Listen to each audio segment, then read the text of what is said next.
శ్రేయా యాదవ్ 25 సంవత్సరాలు యూపీ నుంచి వచ్చింది అమ్మాయి. నవీన్ అనే అబ్బాయి 28 సంవత్సరాలు కేరళ నుంచి వచ్చాడు. తాన్వి సోని 25 సంవత్సరాలు మన తెలంగాణ అమ్మాయి. వీళ్ళ ముగ్గురు పేర్లు గుర్తుపెట్టుకోండి. ఇవాళ నేను చెప్పబోయే సంఘటన వెంట మీరు ఫండమెంటల్స్ నుంచి షేక్ అవుతారు. Unprecedented tragedy. At least 3 aspirants have lost their lives after a coaching center located in India's capital, New Delhi, had recovered the bodies of 2 female and 1 male student. And has again raised questions about the safety and security of the students enrolled in Delhi's cram schools. It's a back-to-back incident. Remember, just few days back, another IAS aspirant, Nivin Dalwin, who died due to drowning at an IAS coaching institute in Delhi. And the Delhi police were in action in the death of 3 IAS aspirants. పూణేలో ఒక couple ని వెనకాల నుంచి Porsche కారులో 200 కిలోమీటర్ల speed లో వస్తున్న ఒక అబ్బాయి గుద్ది చంపేస్తే ఏది సీసీటీవీ రికార్డింగ్స్ ఉండి అక్కడ ఉండే లోకల్ జనాల అబ్బాయిని బయటకు తీసి 10ల సంఖ్యలో ఐ విట్నెస్లు ఉంటే అబ్బాయికి జస్ట్ 3-4 నెలల చిన్న వయసు ఉందని జువెనైల్ కోర్ట్ లో పెట్టి ఎస్సే రాయమన్నారు. 300 వర్డ్స్ అనుకుంటా. You know what, this is not the worst part. అర్ధరాత్రి పెళ్ళవని 2 వ్యక్తులు అక్కడ ఏం చేస్తున్నారు? సినిమాకి వెళ్లాల్సిన అవసరం ఏంటి? పద్ధతిగా ఇంట్లో ఉండొచ్చు కదా అని చెప్పి పాప చనిపోయిన వాళ్ళ మీద మోరల్ పోలీసింగ్ చేశారు. చేసిన వ్యక్తులు ఉన్నారు. వాళ్ళందరికీ చెప్తున్నా. ఇవాళ నేను ఒక కథ చెప్తా. చిన్నప్పటి నుంచి శ్రద్ధగా చదువుకున్న ఒక అమ్మాయి స్కూల్లో క్లాసుల్లో టాపర్ అయ్యి పాపం తెలంగాణ నుంచి ఢిల్లీ వెళ్లి అక్కడ 1,50,000 ఫీజు కట్టి ఒక ఐఏఎస్ కోచింగ్ సెంటర్ లో చేరి శనివారం సాయంత్రం 6:30కి బేస్మెంట్ లో ఉండే లైబ్రరీలో చదువుతుంటే ఎంసీడీలో జరిగిన నెగ్లిజెన్స్ వల్ల ఫ్లడ్ వాటర్ బేస్మెంట్ లో కొచ్చి ఆ అమ్మాయి పాపం ఊపిరాడక చనిపోతే ఇప్పుడు కూడా అలాగే మాట్లాడతారా? నాకు అర్థం కావట్లా. ఇన్నోసెంట్ గా పోయిన ప్రతి ప్రాణం ప్రాణమే. కానీ తప్పులు ఎతికే వాళ్ళ కోసం ఇది చెప్తున్నా. 3 UPSC aspirants, they could be the pride of our nation. అంతెందుకు ఈ తాన్యా సోని అనే అమ్మాయి అన్ని బాగుంటే రేపు ఎంసీడీకి కమిషనర్ గా వచ్చేది. ఆ ఉండే లొసుగుల్ని పోగొట్టేది. ఇక్కడ ఎవరిది తప్పు? ఎవరిని బ్లేమ్ చేయాలి? బేస్మెంట్ లో లైబ్రరీకి పర్మిషన్ లేకపోయినా కూడా అక్కడ ఎందుకు పెట్టారు? తప్ప బిల్డింగ్ కట్టిన వ్యక్తిదా? ఫ్లడ్ వాటర్ 11 ఫీట్ దాకా అక్కడ ఎందుకు స్టక్ అయింది? ఢిల్లీ ఇన్ఫ్రాస్ట్రక్చర్ ఫెయిల్యూరా? అన్నిటికన్నా ముఖ్యంగా ఈ సంఘటన వేసిన తర్వాత లోపలేసింది ఎవరినో తెలుసా? కార్ మీద రోడ్డు మధ్యలో బిల్డింగ్ ముందుగా వెళ్తున్న వ్యక్తిని. పాపం అతను ఫ్లడ్ లో కార్ డ్రైవ్ చేయడం వల్ల వాటర్ బిల్డింగ్ లోకి వెళ్ళడం వల్ల తప్పు అయిందే అని చెప్పి ఇవాళ వీడియోలో నేను చెప్తున్నా. తప్పును బయటికి తీద్దాం. ఎక్కడ తప్పు జరిగిందో చూద్దాం.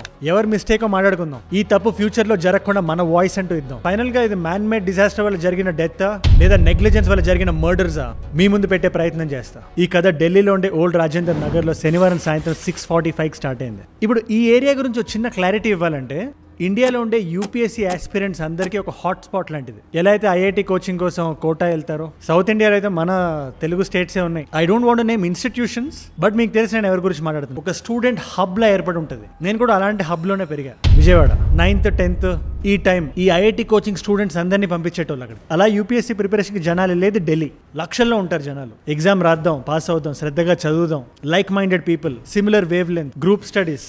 దీని గురించి చిన్న విజువల్ రిప్రజెంటేషన్ రావాలంటే రీసెంట్గా వచ్చిన 12th ఫెయిల్ సినిమా చూడండి. చాలా యాక్యురేట్గా రిప్రజెంట్ చేశారు ఆ స్టూడెంట్ కల్చర్ని ఢిల్లీలో. స్టూడెంట్ సైడ్ నుంచి వాళ్ళు 100% ఇస్తుంటే ఆ వస్తున్న స్టూడెంట్ ఇన్ఫ్లక్స్ని కరెక్ట్గా అకామిడేట్ చేయలేక ఇరుకిరుకు క్లాస్ రూమ్స్, పర్మిషన్ లేకపోయినా బేస్మెంట్లో కూడా క్లాస్ రూమ్స్ పెట్టి కొన్ని ఇన్స్టెన్సెస్ అయితే 1 feet వాటర్ కాళ్ళ దగ్గరకు వచ్చినా కూడా క్లాసులు జరిగేవి. 100 స్టూడెంట్స్, 200 స్టూడెంట్స్, 300, 500 స్టూడెంట్స్ వరకు కూడా ఒక క్లాస్ రూమ్ లో క్రాంప్ చేసేవారు. చేసే వాళ్ళని చేస్తున్నారు. సో ఇలాంటి రాజేందర్ నగర్ లో రావ్స్ ఐఏఎస్ అకాడమీ అని చెప్పి వెరీ వెరీ పాపులర్ అకాడమీ ఒకటి ఉంది. నా బ్యాచ్ లో కూడా చాలా మంది అక్కడ చదివిన వాళ్ళు ఉన్నారు.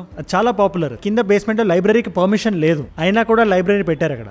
మొదటి తప్పు. ఒక 20-25 స్టూడెంట్స్ కింద ఉన్నారు. ఈ రోడ్డు దగ్గర బయట ఈ బిల్డింగ్ కి గేట్ గా ఒక ఐరన్ గేట్ పెట్టారు, వాటర్ ని లోపలికి రాకుండా కాపాడడానికి. ఇక్కడ వరకు బానే ఉంది. ఆ రోజు వర్షం బీభత్సంగా వచ్చి ఆల్మోస్ట్ ఒక ఫ్లడ్ స్టేట్ లో వాటర్ ఆల్మోస్ట్ ఒక 5-6 feet వరకు బయట ఉంది. బయట సిచ్యువేషన్ యాంటిసిపేట్ చేయని ఒక ఎస్యూవి కొంచెం స్పీడ్ గా వెళ్ళడం వల్ల ఆ వాటర్ హిట్ గేట్ కి తగిలి గేట్ లోపినాయి. డ్యామ్ గేట్లు ఎత్తినట్టు వాటర్ వచ్చింది చాలా స్పీడ్ గా. 5 నిమిషాల్లో బేస్మెంట్ రోడ్ లెవెల్ వరకు వాటర్ వచ్చాయని తెలిపోయింది. ఈ స్టూడెంట్ అకౌంట్ స్టూడెంట్ ఒక వ్యక్తి ఇట్లా గ్లాసులు పగలగొట్టుకుని మరి బయటకు వచ్చాడు. ఇంకొక 2 టేబుల్ మీద నిల్చొని కష్టపడి బయటకు వచ్చారు. కొంతమంది బయటకు వచ్చారు, రోప్ లేసి మిగతా వాళ్ళు బయటకు తెచ్చారు. ఇలా ఒక 25 మంది లోపల ఉన్నారు. పాప ఈ ముగ్గురిని మనం కాపాడలేకపోయాం. ఒక ముగ్గురిని, శ్రేయా యాదవ్, తాన్యా సోని అండ్ నవీన్. వాళ్ళు బయటకు రాకపోవడానికి మెయిన్ రీజన్ ఏంటంటే వాటర్ ఫుల్ గా లోపలికి వచ్చిన తర్వాత ఎలక్ట్రిక్యూషన్ భయపడి పవర్ ఆఫ్ చేశారు. సో బయోమెట్రిక్స్ అన్ని షట్ డౌన్ అయిపోయినాయి, డోర్స్ అన్ని లాక్ అయిపోయినాయి. ఇది one of the biggest challenges అయింది. ఇది రెండో తప్పు. ఫైర్ డిపార్ట్మెంట్ వాళ్ళు రావడానికి 45 minutes పట్టింది. దేనికి? Again Delhi traffic and Delhi మీద దోసేస్తాం. ఈ ఫ్లడ్ అవడం వల్ల కూడా వెహికల్స్ రావడానికి ఆ టైం పట్టింది. వాళ్ళు వాటర్ పంప్స్ వేసుకొని వచ్చినా కూడా ఒక సైడ్ నుంచి తీస్తుంటే ఇంకో సైడ్ నుంచి వాటర్ వచ్చేస్తుంది. ఆ బిల్డింగ్ అలా కట్టారు, కానీ వాళ్ళు వచ్చేసరికి జరగాల్సిన నష్టం జరిగిపోయింది. 3 ప్రాణాలు కోల్పోయాం. ఇది మూడో తప్పు. ఓవరాల్ గా 7 అరెస్ట్ చేశారు. రావుస్ ఫౌండర్ ని, alone brother and family members నలుగురిని. వాళ్ళు కూడా ఎవ్రీ ఫ్లోర్ కి ఇన్ఛార్జ్ గా వాళ్ళ పేరు ఉంది అందుకని. బట్ అన్నిటికన్నా చిత్రంగా ఆ రోడ్డు మీద ఎస్యూవీ నడుపుకొని వెళ్ళి అరెస్ట్ చేశారు. అంటే ఇన్ఫ్రాస్ట్రక్చర్ మీరు సరిగ్గా పెట్టరు, రోడ్లు సరిగ్గా ఉండవు, సివేజ్ సిస్టమ్ సరిగ్గా ఉండదు, ఫ్లడ్ వస్తే వాటర్ మీదకి వచ్చేస్తుంది, కార్ వేసుకొని రోడ్డు మీద వెళ్తుంటే తప్పైపోయింది. అర్ధరాత్రి 200 కిలోమీటర్ స్పీడ్ లో పోర్షే కార్ వెళ్తే ఎస్ఐ రాయమంటారు. ఫ్లడ్ లో పాపం ఆ వ్యక్తి ఏదో కష్టపడి అలా రోడ్డు మీద వెళ్తుంటే అది తెలియకుండా జరిగిన పనికి అతన్ని అరెస్ట్ చేశారు. నెక్స్ట్ డే బుల్డోజర్లు గట్రా తెచ్చి రోడ్ల మీదకి. ఈ రావుస్ బిల్డింగ్ ఒకటే కాదు, ఆ రోడ్ అంతా అలాంటి బిల్డింగ్లే ఉన్నాయి. సో ఏ బిల్డింగ్ అయితే ఎంక్రోచ్ చేసిందో వాటిలన్నింటినీ తవ్వడం మొదలు పెట్టారు. కానీ ఇదంతా ఎందుకు?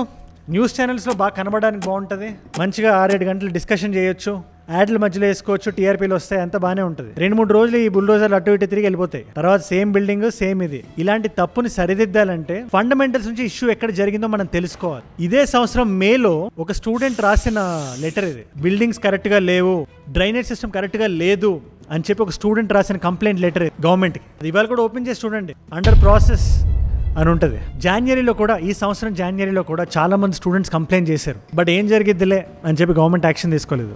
అన్డినైబుల్లీ రాజేంద్ర నగర్ వార్డు కరోల్బాగ్ జోన్ లోకి వస్తుంది. మనం క్వశ్చన్ చేయాల్సిన ఎవరినో తెలుసా? అక్కడ elected representative Aam Aadmi party నుంచి ఆర్తి చావ్లా గారు, మున్సిపల్ కార్పొరేషన్ ఢిల్లీ కమిషనర్ ని అశ్విని కుమార్ ఐఏఎస్ గారు. They have to be held responsible.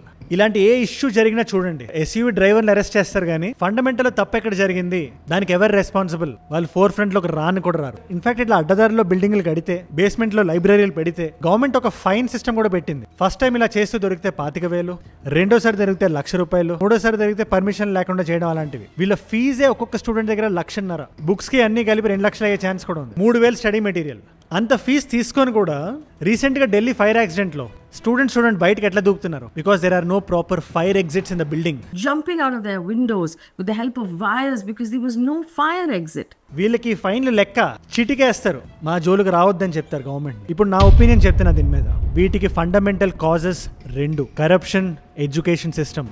ఇలాంటి బుల్డోజర్లు వచ్చినంత కాలం, ఇలాంటి టీఆర్పీలు రన్ అయినంత కాలం, ఇలాంటి ఎస్యూవీ అరెస్టులు జరిగినంత కాలం కరప్షన్ ఉంటుంది. కరప్షన్ ఉన్నంత కాలం we will keep losing people. వీళ్ళు యూపీఎస్సీ ఆస్పిరెంట్స్, పూణేలో జరిగిన సాఫ్ట్వేర్ ఇంజనీర్స్, వీళ్ళందరూ మన కంట్రీకి బలం. వీళ్ళని మనం జాగ్రత్తగా ఉంచుకోవాలి, వీళ్ళని మనం జాగ్రత్తగా కాపాడాలి, మనల్ని మనం జాగ్రత్తగా కాపాడుకోవాలి. We have to raise out our voice. మన వాయిస్ 0.01% ఉన్నా పర్వాలేదు. If it brings a minor change in the system, I will be proud. ఇకపోతే ఎడ్యుకేషన్ సిస్టమ్ లో లొసుగులు ఎక్కడున్నాయి తెలుసా? అందరూ పెరిఫరల్ గా మాట్లాడతారు, సరిగ్గా చదవట్లేదు, కాంపిటీషన్ సస్టైన్ అవ్వాలి, అది ఇది అని. బట్ ఎప్పటి వరకు అయితే మన శ్రద్ధకి, మన హార్డ్ వర్క్ కి గవర్నమెంట్ ఎడ్యుకేషన్ సిస్టమ్ ఇవ్వాల్సిన వాల్యూ ఇవ్వట్లేదో, ఉండాల్సిన జాబ్ సిస్టమ్ లో లేవో, that's the failure of the system. ఈ సిస్టమ్ ను మనం కరెక్ట్ చేయాలి. Let us rise above corruption, let us rise above faulty education system, let us rise above hate. ఏ జూడ్ అంటే మనం. జై హింద్.